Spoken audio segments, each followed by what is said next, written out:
Hello student, welcome back to my channel. कैसे हैं आप सभी लोग? आप लोग के यूपीटी प्लस से असिस्टेंट अकाउंटेंट के फॉर्म फिल हो रहे हैं। आप लोगों ने फॉर्म फिल कर दिया होगा, जिसने नहीं किया है जल्द से जल्द कर दीजिएगा। अब आप लोग की क्लासेस तो चल ही रही थी, साथ ही साथ हम लोग पीवाईक्यूज सॉल्व कर रहे हैं, जिसमें कि प्रीवियस ईयर के क्वेश्चन को देख रहे हैं कि किस तरह के क्वेश्चन आपके आए थे। प्रीवियस वीडियो में 65 क्वेश्चन तक जो कि कॉमर्स से आपके पूछे गए थे, उनको सॉल्व किया था हमने। आज की वीडियो में उसके आगे जो आप लोग का यूपी का जीके आता है और साथ में जो कंप्यूटर से रिलेटेड क्वेश्चंस आते हैं, उनको देखेंगे कि किस तरह के क्वेश्चंस उससे पूछे गए हैं। तो आइए शुरू करते हैं। लेकिन अभी तक अगर आपने चैनल को सब्सक्राइब नहीं किया है, जरूर से कर लीजिएगा और प्रीवियस वीडियो नहीं देखी जरूर से देख लीजिए। आपको ये आइडिया लगेगा कि किस लेवल के क्वेश्चन आते हैं। तो आइए फर्स्ट क्वेश्चन लेते हैं। पहला क्वेश्चन है, मानव जैसे दिखने वाले रोबोट को कहा जाता है? Human resembles robot are called head robot, personates, humanates या फिर लॉक्ड रोबोट या फिर इनमें से कोई नहीं। तो जो ऐसे रोबोट्स होते हैं जो बिल्कुल ह्यूमन जैसे दिखते हैं, मानव की तरह दिखते हैं, उसको क्या कहते हैं? तो सिंपल सी बात है, ह्यूमन से ही बना हुआ यहाँ पर आ जाएगा ह्यूमनाइज। एक तरह से हमारा ऑप्शन सी है। तो आप अगर नहीं भी पता है तो भी आप इस तरह के क्वेश्चन को गेस भी कर सकते हैं। मुझसे निगेटिव मार्किंग है तो 90% जब आप क्लियर होइएगा तभी यहाँ पर जो है जाइएगा आप उस क्वेश्चन के लिए, वरना यही एडवाइस रहेगी कि अगर आपका एक अच्छा स्कोर बन रहा है तो मत जाइएगा। 60 प्लस अगर आप सॉल्व किए ले रहे हैं, 100% सही क्वेश्चन 60 प्लस आपके जा रहे हैं, तो उसके बाद आप कुछ क्वेश्चन के लिए अटेम्प्ट करिएगा जहाँ पर 90% आप श्योर हो कि हाँ ये क्वेश्चन हमको आता है, तभी। वरना नेगेटिव मार्किंग की वजह से मार्क्स कट हो जाते हैं तो थोड़ी सी प्रॉब्लम होती है। तो लेकिन यहाँ पर ह्यूमनाइट्स, यहाँ पर इससे भी आपको आइडिया लग सकता है। चलिए नेक्स्ट लेते हैं। नेक्स्ट क्वेश्चन में कह रहा है कि आईएमपीएस का मतलब क्या है? यहाँ पर आपको आईएमपीएस स्टैंड पर या पर उसकी फुल फॉर्म बतानी है कि क्या होती है। इंटरमीडिएट पेमेंट सेफ है, इमीडिएट पॉलिसी सर्विस है, इमीडिएट पेमेंट सर्विस है, इंटरमीडिएट पेमेंट सर्विस है, में से कोई नहीं। बहुत ही आसान सा है। आईएमपीएस जो होती है इसकी फुल फॉर्म ऑप्शन सी हो जाएगी। फुल फॉर्म और जो आपकी आती है शॉर्टकट की, इनसे क्वेश्चन आपके जरूर बनेंगे। एक दो क्वेश्चन आपको इससे देखने को मिलेगा। जब कल हमने पेपर सॉल्व किया था, देखा था आरटीजीएस पूछा था। आरटीजीएस आपका कंप्यूटर में भी पूछा जाएगा और वहां पर भी आ सकता है। नेफ्ट है। इसी तरह की फुल फॉर्म्स बहुत पूछी जाती हैं, उसको अच्छे से आपको लर्न करना है। ये पहले भी काफी वीडियोस में इसका अपलोड कर चुकी हूँ। आगे आपको कंप्यूटर की अलग से वीडियोस आएंगी जहाँ पर भी आपको ये सारी चीजें पढ़ाएंगी। तो यहाँ पर एक आंसर ऑप्शन सी। चलिए नेक्स्ट है। इस क्वेश्चन है, कंप्यूटर की मूल भाषा क्या है? The fundamental language of a computer, यानी कि जब कंप्यूटर की शुरुआत हुई थी स्टार्टिंग से ही कंप्यूटर की मेन भाषा क्या रही थी? नॉर्मल लैंग्वेज है, मशीन लेवल लैंग्वेज है, असेंबली लेवल है, हाई लेवल है, इसमें से कोई नहीं। तो जैसे जैसे उसकी 5 पीढ़ी के कंप्यूटर हैं, आपको पता ही होगा 5 जनरेशन हैं, 5 जनरेशन है। तो जो स्टार्टिंग में आया था तो वहां पर जो लैंग्वेज का यूज किया गया था तो आपकी मशीनी स्तर की थी। लो लेवल लैंग्वेज भी इसको कहा जाता है, मशीन लेवल लैंग्वेज भी बोला जाता है। तो करेक्ट आंसर हमारा ऑप्शन बी हो जाएगा। अब जैसे जैसे जो है इसमें आप जैसे कि 5th जनरेशन एआई की चल रही है, आर्टिफिशियल इंटेलिजेंस की, तो अब जो इसकी भाषा है वो हाई लेवल लैंग्वेज हो गई है। चलिए नेक्स्ट है। यहाँ पर कह रहा है कि इसमें से कौन सा जो है वो ई गवर्नेंस नहीं है। Which of the following is not an e government? तो यहाँ पर कौन सा नहीं होगा? Business to business B to B, government to government G to G, government to citizen G to C. तो यहाँ पर बहुत ही सिंपल सा है, कौन सा गवर्नमेंट नहीं है। तो आप एक यहाँ पर तुक्का भी मार सकते हैं। तुक्का के थोड़ा सा ध्यान दीजिएगा तो आपको समझ में आ जाएगा। जहाँ पर गवर्नमेंट शब्द का यूज नहीं किया गया होगा वही आपका आंसर होगा। तो यहाँ पर भी किया गया है, यहाँ पर भी किया गया है, यहाँ पर भी किया गया। जो फर्स्ट आप देख रहे हैं B to B, business to business, इसमें नहीं किया गया है। जो ई कॉमर्स होती है उसके एक तरीके होते हैं ये सब। तो यहाँ पर बिजनेस टू बिजनेस के, यानी कि जो एक बिजनेस चला है दूसरा बिजनेस चला है, उनके बीच में जो होता है ई कॉमर्स, वो आपका ई गवर्नमेंट में नहीं आएगा। बाकी गवर्नमेंट सरकार जैसे कि सेंट्रल गवर्नमेंट है स्टेट गवर्नमेंट के साथ, या फिर स्टेट गवर्नमेंट के साथ, इस तरह से होता है। गवर्नमेंट डायरेक्ट सिटीजन के साथ अगर कर रही है, गवर्नमेंट बिजनेसमैन के साथ कर रही है, तो ये वाले अलग अलग फॉर्म्स होते हैं। एक आंसर हमारा ऑप्शन ए है। नेक्स्ट क्वेश्चन है, निम्नलिखित में से कौन सा कंप्यूटर के माध्यम से दो उपयोगकर्ताओं के बीच वास्तविक समय संचार है? Which of the following is real time communication between two users विया कंप्यूटर? हब है, गेटवे है, इंटरनेट है, चैट है, इनमें से कोई नहीं। बहुत ही आसान सा क्वेश्चन है, आप लोग डेली इसको यूज करते हैं। क्या कह रहा है कि कौन सा कंप्यूटर के माध्यम से दो उपयोगकर्ता, यानी कि दो जो यूजर्स होते हैं उनके बीच में रियल टाइम में कम्युनिकेशन करने की बात हो रही है। जब रियल टाइम में आप किसी के साथ बातचीत करते हैं तो उसे क्या कहते हैं? उसे हम चैट कहते हैं। करेक्ट आंसर हमारा ऑप्शन डी हो जाएगा। चलिए नेक्स्ट क्वेश्चन है, कंप्यूटर सुरक्षा में सेल लगाने का कार्य है, यानी कि the act of breaking into computer security email, virus है, स्पैम है, हैकिंग है, इनमें से कोई नहीं। यानी कहने का मतलब ये है कि जो कंप्यूटर की जो सेफ्टी होती है, आपने जो कंप्यूटर में अपना डेटा रखा है, अगर उस डेटा को कोई जो है चुरा ले रहा है, उसपे जो है आप साथ-साथ वो भी यूज़ कर पा रहा है, जबकि आपने उसको ऑथेंटिसिटी नहीं दी है उसको यूज़ करने की, तो उस चीज़ को क्या कहा जाता है या वो प्रोसेस क्या कहलाती है, तो उसे हम हैकिंग करना बोलते हैं। वायरस तो कंप्यूटर में आता है, लेकिन अ, वायरस जो होता है कंप्यूटर में आपकी जो फाइल्स होती हैं उसको करप्ट कर देता है। लेकिन यहाँ पर जो हैकिंग होती है उस प्रोसेस को पूरा हैक करना कहा जाता है। करेक्ट आंसर हमारा ऑप्शन डी रहेगा। नेक्स्ट है एल्गोरिदम का परीक्षण डैश द्वारा किया जाता है। Algorithms are tested by steps है, डाटा है, इन्फॉर्मेशन है, प्रोग्राम्स है, इनमें से कोई नहीं। तो जो एल्गोरिदम होती है उसको किस तरह से टेस्ट करते हैं, उसको डेटा के थ्रू टेस्ट करते हैं। करेक्ट आंसर हमारा ऑप्शन बी है, क्योंकि जितना भी कंप्यूटर में काम होगा सब आपका डेटा पर ही डिपेंड करता है। डेटा को ही हमको सिक्योर करना है, डेटा को ही हमको प्रोसेस करना है, डेटा को ही हमको अलग रखना भी डेटा ही हमको चाहिए भी, सारी कहानी जो है वो डेटा पर ही डिपेंड करती है। चलिए नेक्स्ट है, कंप्यूटर का जनक कौन है? बहुत ही सबसे आसान क्वेश्चन है। Who is the father of computer? John von है, एलन ट्यूरिंग है या फिर ब्लेस पास्कल है, चार्ल्स बेबेज है, इनमें से कोई नहीं। तो यहाँ पर सभी को पता है कि फादर ऑफ कंप्यूटर किसे कहते हैं, चार्ल्स बेबेज को कहते हैं। ऑप्शन नंबर डी हो जाएगा। तो कंप्यूटर में आप देखेंगे कि बहुत आसान से क्वेश्चन आते हैं, बहुत डिफिकल्ट नहीं आते।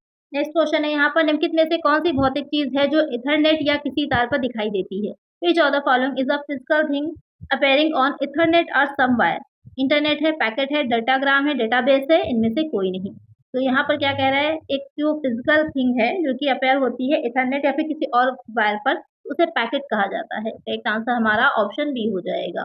और इस वीडियो के बाद आप लोगों को जो इसकी आंसर की थी, जिसमें कि क्वेश्चन है और आंसर है, वो मैं अपलोड कर दूंगी मेरे टेलीग्राम चैनल पर। तो टेलीग्राम चैनल को जरूर से ज्वाइन कर लीजिएगा। टेलीग्राम का लिंक आपको मेरे कमेंट सेक्शन में मैं पिन कर दूंगी, वहां से ज्वाइन कर लीजिएगा। वहां पर आपको इसकी पीडीएफ मिल जाएगी, तो आप अपने से खुद भी उसे पढ़ सकते हैं।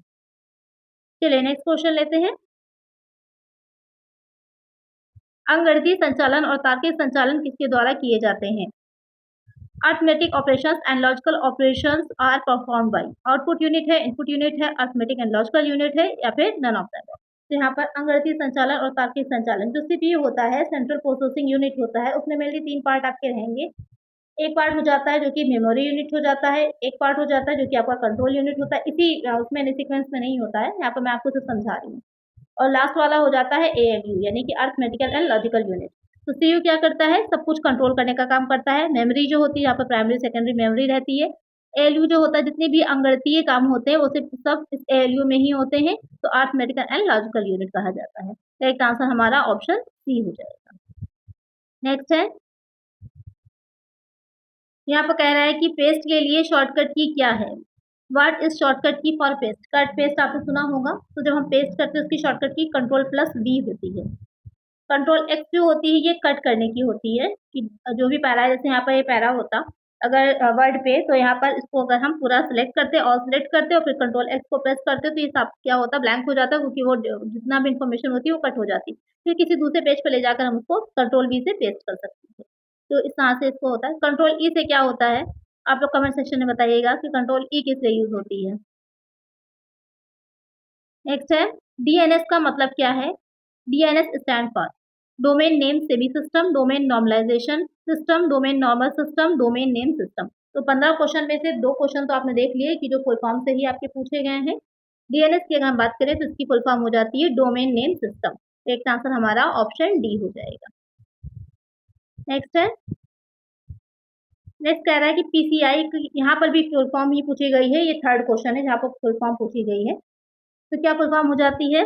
Peripheral communication interface, peripheral communication interconnect, peripheral component interface, peripheral component interconnect, या फिर इनमें से कोई नहीं। तो इसकी करेक्ट फॉर्म है ऑप्शन डी वाला, कि peripheral component interconnect. Correct answer हमारा ऑप्शन डी है। नेक्स्ट क्वेश्चन है, यहाँ पर कंप्यूटर की वीडियोस मैंने अपलोड करी थी, आप देखिएगा। आपको आई बटन में जो है वीडियो का प्लेलिस्ट मिल जाएगी, या फिर अगर मैं इन स्क्रीन पर भी लगा दूंगी, तो वहाँ पर मैंने इसको आपको सारी जो शॉर्टकट कीज हैं उन पर भी वीडियो अपलोड करी थी। और साथ में ही जितने भी यहाँ पर आपके फुल फॉर्म्स हैं उन फुल फॉर्म्स की भी वीडियो अपलोड करी हुई है, तो आप उसको वहाँ से पढ़ सकते हैं। बहुत ही अच्छी वीडियो है, आप दोनों वीडियोस को पढ़िएगा। आपकी सारी फुल फॉर्म जितनी भी इंपॉर्टेंट सब करें कवर हो जाएंगी, और साथ में शॉर्टकट कीज भी, तो उसको आप वहाँ से पढ़ लीजिएगा। नेक्स्ट है आधार डेटाबेस के माध्यम से पहचान और प्रमाणीकरण के साथ किया गया भुगतान कहलाता है। Payment done with identification and authentification through Aadhaar database is called.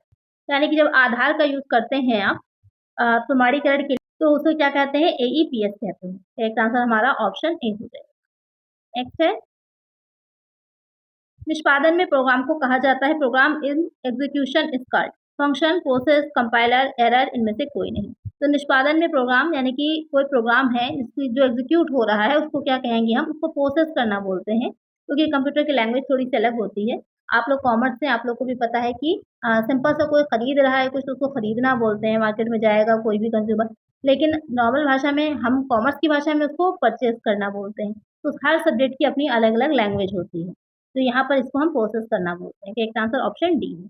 और यहाँ पे आपके 15 क्वेश्चन कंप्लीट हो जाते हैं जो आपके कंप्यूटर से पूछे गए थे। अब आइए देखते हैं कि यूपी के जीके में किस तरह के क्वेश्चन आए थे। पहला क्वेश्चन है, निम्नलिखित में से कौन सा उत्तर प्रदेश राज्य का पशु है? Which of the following is the state animal of Uttar Pradesh? Indian elephant है, इंडियन चीता है, ब्लैक बग है, स्वैम डियर है, इनमें से कोई नहीं। तो यहाँ पर कौन सा उत्तर प्रदेश यानी कि यूपी का राज्य पशु है? यहाँ पर स्टेट एनिमल की बात की जा रही है, दलदली हिरण यानी कि स्वैम डियर है। तो इसका आंसर हमारा ऑप्शन डी होगा। नेक्स्ट है, ये जितने भी आंसर्स मैं आप लोग को बता रही हूँ जो ऑफिशियल आंसर की आई थी उसी के अकॉर्डिंग ही है। नेक्स्ट है, निम्नलिखित में से कौन सा ख्याल नृत्य का रूप नहीं है? Which of the following is not a form of the ख्याल डांस? दीवारी ख्याल है, या फिर रस्पा ख्याल है, अभिनय ख्याल है, जयपुरी है, इनमें से कोई नहीं। तो कौन सा नहीं है रूप? तो यहाँ पर जो दीवारी ख्याल है ये रूप नहीं है। तो एक आंसर हमारा ऑप्शन ए होगा। जो इंपॉर्टेंट बुक्स हैं जिससे कि आप यूपी का जीके तैयार कर सकते हैं उनको मैंने टैग किया हुआ है, वहां से जाकर के आप परचेस कर लीजिए, जहाँ पर ऑब्जेक्टिव बुक्स भी हैं जहाँ से आप डायरेक्टली क्वेश्चन देख सकते हैं।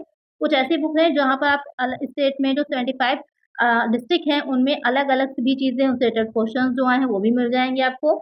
या फिर अगर आप सिर्फ जो है उसमें अच्छे से थ्योरी पढ़ना चाहते हैं तो उससे रिलेटेड बुक भी हैं। तो जैसे भी अगर आप बुक चाह रहे हैं, जैसे भी आपकी नॉलेज है उसके अकॉर्डिंग, तो आप वहां से उन बुक को परचेज कर लीजिए। नेक्स्ट है, भारत का पहला मल्टी मॉडल टर्मिनल कहाँ बनाया गया है? Where has India's first multi modal terminal been build? Agra में, वाराणसी में, लखनऊ में, प्रयागराज में। तो कहाँ बनाया गया? वाराणसी में बनाया गया। करेक्ट आंसर हमारा ऑप्शन बी है। नेक्स्ट क्वेश्चन है, उत्तर प्रदेश की रजा लाइब्रेरी निम्नलिखित में से किस शहर में स्थित है? In which of the following cities of the Uttar Pradesh the Raza library is situated? Faizabad में, बरेली में, मुरादाबाद, रामपुर, इनमें से कोई नहीं। तो कहाँ पर है? रामपुर में है। एक आंसर हमारा ऑप्शन डी हो जाएगा। नेक्स्ट है, भारत में श्वेत क्रांति किससे संबंधित है? What is the white revolution in India associated with? चमड़ा उत्पादन, कपास, दूध, या फिर चूना पत्थर उत्पादन? तो यहाँ पर जो दूध उत्पादन है, मिल्क प्रोडक्शन है, उससे रिलेटेड है। एक आंसर हमारा ऑप्शन सी है। अच्छा, आप लोग कमेंट सेक्शन में बताइएगा कि जो दलहन है ये कौन सी क्रांति है? इसके लिए भी क्रांति है, कौन सी है? आप लोग कमेंट सेक्शन में बताइएगा। चलिए नेक्स्ट है, उत्तर प्रदेश का निम्नलिखित में से कौन सा जिला ताला उद्योग के लिए प्रसिद्ध है? बहुत ही आसान सा क्वेश्चन है। Which of the following district of Uttar Pradesh is famous for lock industry? Hathras है, कौशाम्बी है, आगरा है, अलीगढ़ है, इनमें से कोई नहीं। कहाँ के ताले बहुत ज्यादा मशहूर हैं कि बहुत अच्छी क्वालिटी के होते हैं, बहुत अच्छे होते हैं? अलीगढ़ के। एक आंसर हमारा ऑप्शन डी हो जाएगा। आगरा का क्या है ज्यादा मशहूर? आगरा का कमेंट सेक्शन में बताइएगा। वैसे पेठा होता है। ताजमहल के लिए भी आगरा बहुत मशहूर है। और किस चीज के लिए है? कमेंट सेक्शन में बताइएगा। नेक्स्ट क्वेश्चन है, बुंदेलखंड मिट्टी जो है कहाँ पे पाई जाती है? Bundelkhand soil is found in पश्चिमी मैदान जो है, गंगा के मैदान, तराई क्षेत्र, दक्षिणी पठार, उसमें से कोई नहीं। तो जो बुंदेलखंड मिट्टी है वो दक्षिण का पठार, जो दक्षिणी पठार है उस क्षेत्र में पाई जाती है। तो एक आंसर हमारा ऑप्शन डी हो जाएगा। नेक्स्ट है, चौधरी चरण सिंह को किस वर्ष भारत रत्न से सम्मानित किया गया था? इन विच ईयर वाज चौधरी चरण सिंह अवार्डेड द भारत रत्न? ये क्वेश्चन आपका रिपीट भी हो सकता है, ज्यादा पुराना नहीं है, करंट का ही क्वेश्चन है। 2024 में, 2024 में जो चौधरी चरण सिंह थे उनको किया गया था सम्मानित, किससे? भारत रत्न से। अब ये क्वेश्चन ये क्यों पूछा गया? क्योंकि चौधरी चरण सिंह जो थे वो यूपी से ही बिलोंग करते हैं, इसलिए क्वेश्चन आपका पूछा गया है। तो यूपी से जिन किसी को भी किसी भी क्षेत्र में पुरस्कार मिला हो तो जरूर से उसको देख लीजिएगा, वो क्वेश्चन आपका पूछा जा सकता है। नेक्स्ट है, उत्तर प्रदेश का कालिंजर जिला जो है उत्तर प्रदेश का कालिंजर मेला प्रतिवर्ष कहाँ आयोजित किया जाता है? The Kalinjar fair of Uttar Pradesh is held annually at Barsana में, वृंदावन में, बांदा में या फिर खीरी में। तो यहाँ पर क्या क्वेश्चन कह रहा है कि कालिंजर मेला जो है वो प्रतिवर्ष कहाँ पर, किस क्षेत्र में आयोजित होता है? तो वो बांदा में होता है। करेक्ट आंसर हमारा ऑप्शन सी होगा। नेक्स्ट है, गम बबूल की छाल से निकाले गए रंग का उपयोग किस उद्देश्य से किया जाता है? What purpose is the colour extracted from the bark of main यहाँ पर क्वेश्चन आपसे पूछ रहा है कि जो गम बबूल की छाल है उससे जो रंग निकाला जाता है उसका उपयोग हम किस उद्देश्य से करते हैं? वाइन बनाने में, तेल बनाने में, माचिस बनाने में, चमड़े की वस्तुओं को रंगने में, इसमें से कोई नहीं। तो यहाँ पर हम उस रंग का उपयोग किसके लिए करते हैं? चमड़े की जो वस्तुएं होती हैं, यानी कि जो लेदर आइटम्स हम बनाते हैं उसको डाई करने के लिए हम इसका यूज करते हैं। तो करेक्ट आंसर हमारा क्या हो जाएगा? ऑप्शन डी हो जाएगा। जो चमड़े के प्रोडक्ट बनाए जाते हैं उसको जो कलर किया जाता है, तो उसको कलर करने के लिए इसकी छाल से जो रंग निकाला जाता है उसका यूज किया जाता है।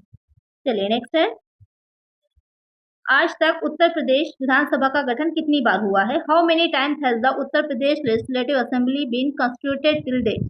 20, 18, 16, 19, इनमें से कोई नहीं। तो यहाँ पर क्या कह रहा है, जो उत्तर प्रदेश विधानसभा का गठन कितनी बार किया गया है? तो आज तक जो है 18 टाइम्स, 18 बार जो है उत्तर प्रदेश विधानसभा का गठन हुआ है। अब नेक्स्ट इलेक्शन कब है? 2027 में, 2027 में नेक्स्ट इलेक्शन है। अभी तक इससे पहले 18 बार तक विधानसभा का गठन किया जा चुका है। चलिए नेक्स्ट क्वेश्चन है, उत्तर प्रदेश में वर्तमान में कितने जीआई टैग किए गए उत्पाद हैं जो भारत में सबसे अधिक वाले राज्य के रूप में अपना स्थान बनाए हुए हैं? How many GI tag product does Uttar Pradesh currently have retaining its position as the state with the most in India? 60, 69, 75, 80, none of that. तो उत्तर प्रदेश में वर्तमान में कितने जीआई टैग किए गए उत्पाद हैं? तो 75 है, 75। जब तक ये आंसर की आई थी तब तक इसमें कितने थे जीआई टैग जो किए गए थे? 75 थे, यानी कि जब ये पेपर हुआ था। करेक्ट आंसर हमारे यहाँ पर ऑप्शन सी है। चलिए नेक्स्ट है, उत्तर प्रदेश को कितने कृषि जलवायु क्षेत्रों में विभाजित किया गया है? Uttar Pradesh is divided into how many agro climatic zones? 11, 10, 9, 8, इनमें से कोई नहीं। तो कितने कृषि जलवायु क्षेत्रों में विभाजित किया गया है? 9 में किया गया है। करेक्ट आंसर हमारा ऑप्शन सी होगा। नेक्स्ट है, उत्तर प्रदेश की जलवायु है, यानी कि द क्लाइमेट ऑफ उत्तर प्रदेश किस तरह की जलवायु है? हमारे यूपी की टुंड्रा है, शुष्क रेगिस्तान है, शीतोष्ण महाद्वीपीय है, उष्णकटिबंधीय मानसून है, या फिर इसमें से कोई नहीं। तो यूपी की जो जलवायु है वो उष्णकटिबंधीय मानसूनी जलवायु है। एक आंसर हमारा ऑप्शन डी है, ट्रॉपिकल मानसून है यहाँ पर। चलिए नेक्स्ट क्वेश्चन है, सकल घरेलू उत्पाद डिप्लेटर किसका अनुपात है? Gross domestic product GDP. Defaulter is the ratio of नाम मात्र सकल घरेलू उत्पाद से प्रति व्यक्ति आय का, वास्तविक सकल घरेलू उत्पाद से वास्तविक सकल घरेलू उत्पाद, नाम मात्र से संभावित सकल घरेलू उत्पाद, नाम मात्र से वास्तविक सकल घरेलू उत्पाद, इनमें से कोई नहीं। तो यहाँ पर जो कह रहा है कि जीडीपी डिफॉल्टर कौन सा है? तो ये कौन सा हो जाएगा? Nominal to real gross domestic product. एक आंसर हमारा ऑप्शन डी है कि नाम मात्र से वास्तविक सकल घरेलू उत्पाद। नेक्स्ट क्वेश्चन है, वर्ष 1858 में दिल्ली डिवीजन को उत्तर पश्चिमी क्षेत्र से अलग कर दिया गया। उत्तर प्रदेश की राजधानी आगरा से स्थानांतरित कर दी गई। यहाँ पे क्या कह रहा है कि in the year 1858 the Delhi division was separated from the north western region and the capital of Uttar Pradesh was shifted from Agra to.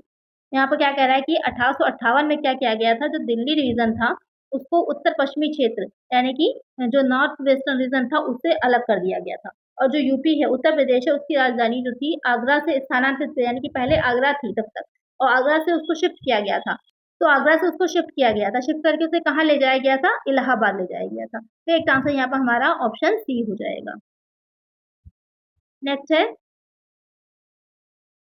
Shri Radheshyam Khemka को किस क्षेत्र में उनके योगदान के लिए पद्म विभूषण 2022 से सम्मानित किया गया? Shri Radheshyam Khemka was awarded the Padma Vibhushan 2022 for his contribution in which field?